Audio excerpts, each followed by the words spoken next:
is Ride News Now. I'm Alison Haislip. Today, fights are breaking out all over. Polestar, Hyundai, and car hackers are coming out swinging. Don't forget to like and subscribe. Now here's the latest in all things mobility. This episode of Ride News Now is brought to you by the new Harman Spark. Upgrade your current ride with in-car Wi-Fi, virtual diagnostics, and so much more. To activate yours exclusively with AT&T, visit the link in the description. Volvo's electric car company Polestar is here to make its mark. The Polestar 1 is a big old coupe that costs a steep $157,000. The US is only getting 450 of them over the next 3 years. And it's not a hot-selling crossover or SUV. So why does the Polestar 1 matter? Think of it as a physical exclamation mark that announces Volvo's presence in the premium EV space. Polestar is now officially open for business, and our own Lawrence Ulrich says the flagship Polestar 1 model is a creamy driving 2+2 Grand Tourer that packs 619 horsepower and a whopping 738 pound-foot of torque.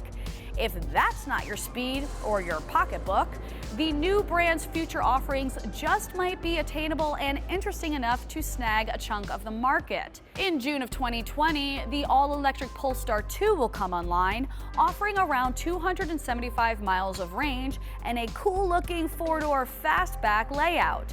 If you need more room, you might dig the Polestar 3 coming in late 2021, which is, you guessed it, an all-electric crossover. Audi, Mercedes-Benz, and Tesla, there's a new challenger entering the ring. Polestar's throwing punches and taking names. Let's get ready to rumble! Now here's a niche market for you: hydrogen vehicles. The fuel cell stacks that power them were originally used on rockets and space stations, which makes them automatically cool. The only emissions they spew is water, which is also cool if you're into clean propulsion. But a lack of distribution infrastructure has made hydrogen the forgotten stepbrother to hybrids and EVs. Not cool. Well, in the race to become the biggest fish in the smallest pond, Hyundai recently surpassed Toyota in hydrogen sales, which is kind of a big deal since Toyota's Mirai is the 800-pound koi of the hydrogen car sales world. What's behind the leapfrog? Well, for starters, the Korean government has been using big subsidies to fuel the hydrogen movement. In fact, they've done such a good job that Hyundai hydrogen vehicles have seen a 576% year-over-year sales increase in 2019. And that's not counting the last 3 months. Hyundai, we're happy for you and we're gonna let you finish, but Korea says they hope to produce 6.2 million fuel cell vehicles in Korea in 2040, which is a lofty goal. For some perspective, this year Hyundai probably won't break 5,000 hydrogen vehicles globally. Sure, there's a lot of hurdles the hydrogen vehicles need to overcome, but 2040 is a long way off, so only time will tell. If you think having your computer hacked is bad, imagine if the target is your car. A blinking Error 404 warning when hurtling down the highway is a whole different ballgame. GM's head of automotive cybersecurity said a data breach would be catastrophic, and that's why car companies are working together to ward off potential threats. Sharing internal company documents and research is normally a no-no in the car world, but with the dawn of the self-driving car, strong cybersecurity standards are more important than ever before, because no one wants to reboot their ride in the middle of a morning commute, and you definitely don't want your ride getting hacked either.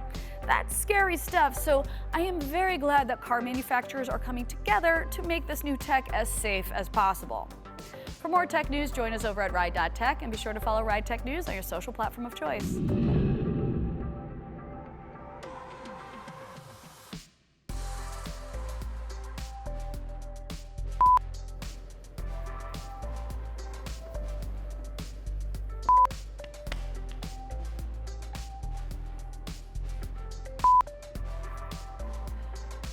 I need a manicure. Yeah, you do. Hey. Hey! Imagine if the target is your car. A blinking Error 404. Error 404. All right. This episode of Ride News Now is brought to you by the new Harman Spark. Upgrade your current ride with in-car Wi-Fi, virtual diagnostics, and so much more. To activate yours exclusively with AT&T, visit the link in the description. Thanks for watching. If you like what you see, please like and subscribe. Also, head to ride.tech for stories, reviews, and more news.